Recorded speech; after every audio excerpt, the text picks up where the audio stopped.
இந்த கம்பெனிக்கு வந்து நாங்கள் முதல் வந்து ஒரு நன்றி சொல்கிறோம். என்ன சொன்னால் எங்களை வந்து இந்த பெசன்ட் செய்யால் வந்து ஊக்குவிச்சிருக்கிறோம்.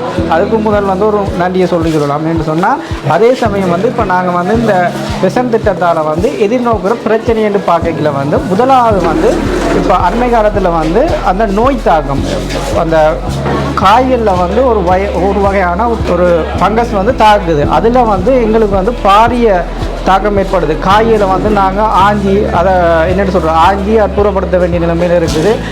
அதன் காரணமாக வந்து ஒப்பீட்டு ரீதியில் வந்து காய்த்திறன் வந்து குறைவாக கிடக்குது. அதை விட வந்து அந்த கொடிகள் வந்து குருத்து வந்து கருகி போகிற தன்மையாக காணப்படுது. இதன் காரணமாக வந்து அந்த தாவரமே முற்றாக செயலிழக்கக்கூடிய நிலையில் காணப்படுது.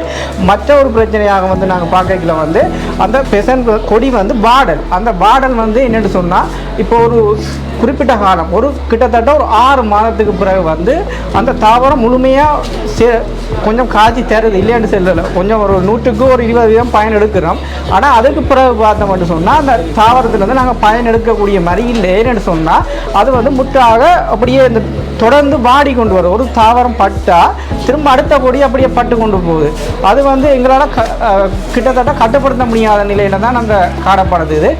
மற்ற இது ரெண்டும் நோய் தாக்கமாக காணப்படுது. எங்களுக்கு அந்த தாவரத்தில் காணப்படுகின்றது. மற்ற இன்னொரு குறைபாடு என்னென்னு சொன்னால் எங்களுக்கு வந்து ஏற்றுமதி பிரச்சனை, சந்தை வாய்ப்பு பிரச்சனை. என்னென்னு சொன்னால் இப்போ போன வருஷம் நாங்கள் பார்க்கல வந்து முழுமையான சந்தை வாய்ப்பை பெறக்கூடியதாக இருந்தது. கிட்டத்தட்ட இந்த இப்போதைய நிலைமைக்கு வந்து கிட்டத்தட்ட 500 ரூபா 600 ரூபாய்க்கு 1 கிலோ பழத்தை கொள்வனம் செய்தாங்க. ஆனால் இன்றைக்கு பார்க்கல வந்து பெசன்ட் உற்பத்தி வீதம் கூடவாக இருக்குது, போன வருஷத்தை விட கூடவாக இருக்குது. ஆனால் இப்போ இதில் வந்து விலை வந்து குறைவாக இருக்குது. என்னென்னு சொன்னால் உற்பத்தி கூட என்பதன் காரணமாக வந்து மார்க்கெட்டில் வந்து கொள்வனவு செய்கிற அந்த உற்பத்தி விலை குறைவாக மாணங்கிறது. ஏன்னு கேட்டால் தம்புள்ளையில் வந்து குறைவாக இருக்காமன்னு சொல்கிறாங்க. அப்போ நாங்கள் வந்து உற்பத்தி நீங்கள் ஒரு முயற்சியை தந்தனையில் தான் நாங்களும் தொடர்ந்து ஒரு முயற்சி எடுத்து நாங்கள் இந்த திட்டத்தை இவ்வளோ உற்பத்தி விதத்தை கூட்டி கொண்டு போனோம் நாங்கள். அப்போ இதன் காரணமாக யார் பாதிப்படைகிறது? நாங்கள் தான் பாதிப்படைகிறோம். ஏன்னு சொன்னால் இதை கேட்குற வந்து கிட்டத்தட்ட இப்போ 100 ரூபாய்க்கு 150 ரூபாய்க்கு கேட்குறாங்க.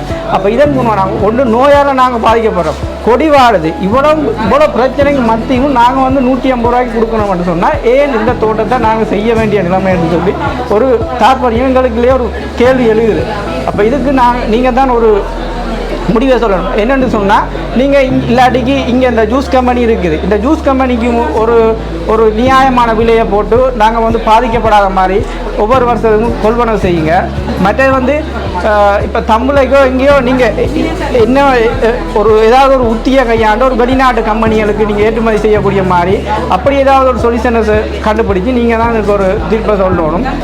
மற்றது வந்து எங்களை மட்டும் இல்லை எல்லா விவசாயிகளுக்கும் இப்போ நீங்கள் அந்த ரிப்போர்ட் எடுத்துருக்கீங்க. அந்த ரிப்போர்ட்டுக்குரிய பிரச்சனை வந்து இப்போ பார்த்தளவில் வந்து யாருக்குமே என்னட்டு நீங்கள் சொன்னீங்கன்னு சொல்லி நிறைய விளக்கம் இல்லை. என்னட்டு சொன்னால் முழுக்க இங்கிலீஷில் கிடக்குது. அப்போ நீங்கள் வந்து ஒவ்வொருத்தரையும் விட்டு அவர் சொன்ன மாதிரி ஒரு பிள்ளையை விட்டு தெளிவுபடுத்துங்க. மண்ணில் இன்னும் குறைபாடு இருக்குது, நீங்கள் இன்னும் பசலையை போடுங்கன்னு சொல்லி தெளிவுபடுத்துனீங்கன்னு சொன்னால் தான் அவையில் அதுக்கேற்ற மாதிரி செயற்படுவீங்க.